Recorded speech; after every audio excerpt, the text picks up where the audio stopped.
بسم اللہ الرحمن الرحیم۔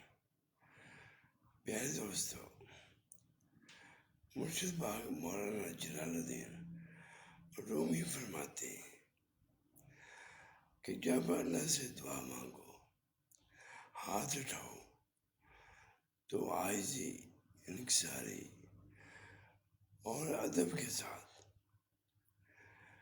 کیونکہ جو بندہ عاجزی کے ساتھ اللہ سے دعا مانگتا ہے، اللہ تعالیٰ کا جو فضل ہے وہ اڑ کے انسان کی طرف آتا ہے، کیونکہ وہ ذات رحیم ہے، کریم ہے۔